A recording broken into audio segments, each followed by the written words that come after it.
Hello guys, it's Kamil Kaim, and today I would like to show you a quick and easy way to create a pano inside of Lightroom. Okay, so that's the pano I just created. I took 9 pictures to create that pano, and let me show you exactly how it's done. Okay, so first step, what we're gonna do, we're gonna take care of vignetting on that photo. You have to go to lens correction, and let's click enable profile correction. As you can see, there's a little vignetting on that photo, on every single photo. As you click enable profile correction, that vignetting is gone. We're also gonna click remove chromatic aberration. All right, so let's do that quick way. Shift click all the pictures, synchronize. Now what we're gonna do, lens correction, synchronize all our picture, come with enable profile correction and removed chromatic aberration. So now we're gonna merge them into the photo. So shift click all the pictures, photo merge into panorama. Alright, so now we got a preview window. We got 3 options. I'm never using middle one, ever. I'm using spherical or perspective. I would say 70% of the time I'm using perspective. I'm gonna pause it for now because it takes a while, and I'll be back. So our preview is done, and now you can use any of those options. As you can see, we got perspective at the moment.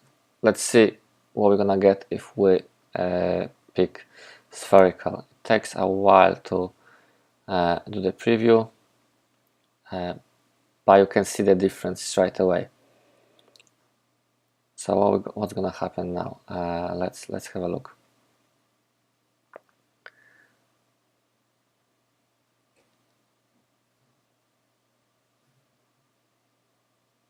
As you can see, it takes a moment. So that's spherical. It's okay. I still prefer perspective, but it's up to you. I think that looks much nicer.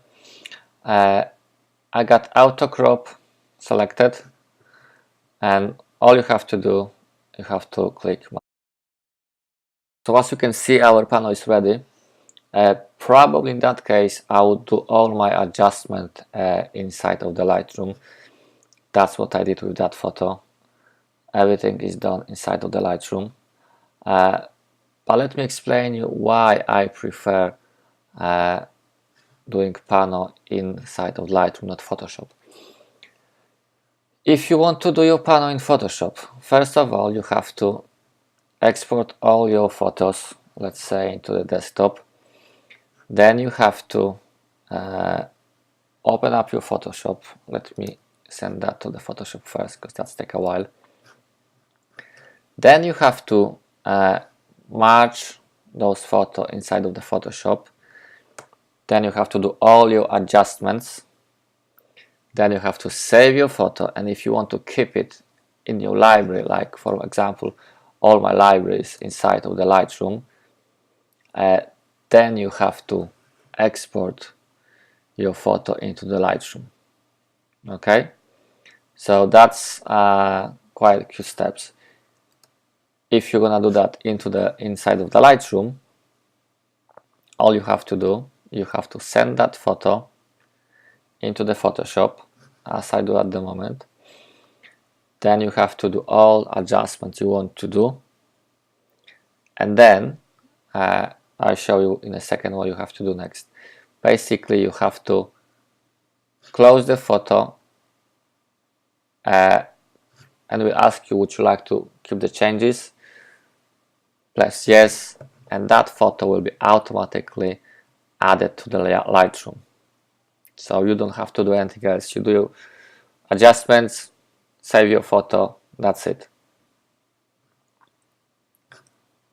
Let me show you exactly what I mean.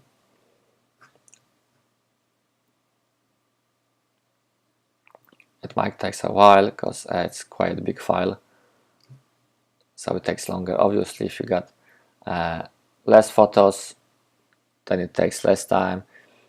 If you're shooting with full frame camera, it takes more time. If you're shooting not with full frame camera, it takes less time. If you got very strong, powerful machine, it takes less time as well.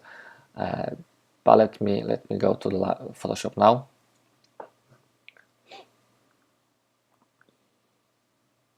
Come on, Photoshop. Be quick.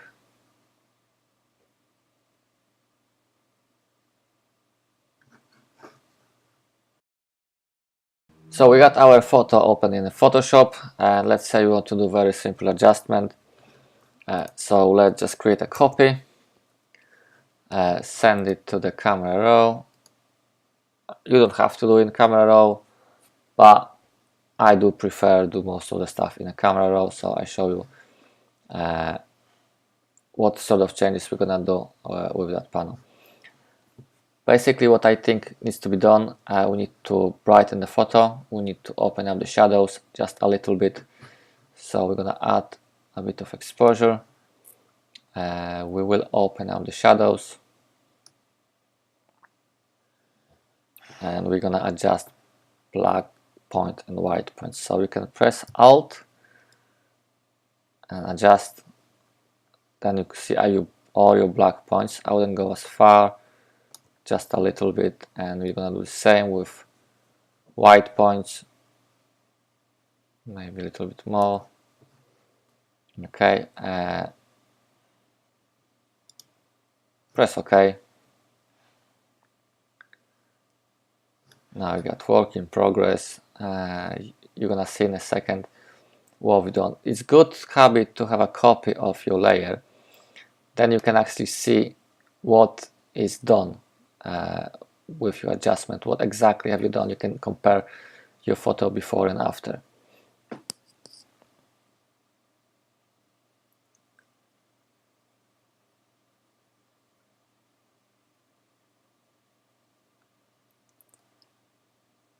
So as you can see, we've brightened up the photo a little bit, and now all you have to do, you have to click save, and that photo will be exported automatically to the Lightroom, so you don't have to do anything else. Click save, and that's it. The photo will show in the Lightroom. Our panel with adjustment we've done in Photoshop. In this case, frankly speaking, I will do all my adjustment in the Lightroom. However, if you got a photo and you think you have to do adjustment in Photoshop, that's the way to do. Now I would like to explain you how to shoot for a panel. So your panel looks as good as it can. First of all, shoot vertical. Don't shoot horizontal. Trust me, shoot vertical. Anything between from 3 photos up to 9, 11 photos. I would normally do between 5 and 8.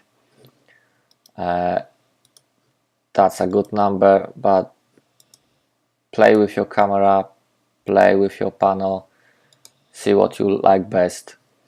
I think between 5 and 8, it's just plenty. Second thing, your F. As you can see, I've used F11. I wouldn't go anything lower. You could use F9, however, I think F11 or even higher, that's the best way to go. If you don't go anything lower, if you use 2.8, your panel won't be sharp. You want your panel to be sharp all over. Okay, as you can see, this is pretty It will take a while just to it's pretty sharp everywhere. You don't have a soft focus. That's why you're shooting with f11 or above. And the focal length, I would use anything between 50 and 70 mil. I wouldn't go lower. That's what I do. That's my workflow. Anything between 50 and 70 mil, you can go 80 or 85, but I found out between 50 and 70 mil, it's probably that gives me the most pleasant results. And that's it. 3 things to remember: shoot vertical, f11, and anything between 50 and 70 mil will do great work. Okay guys, that's it for today. Thank you very much. I hope you like it.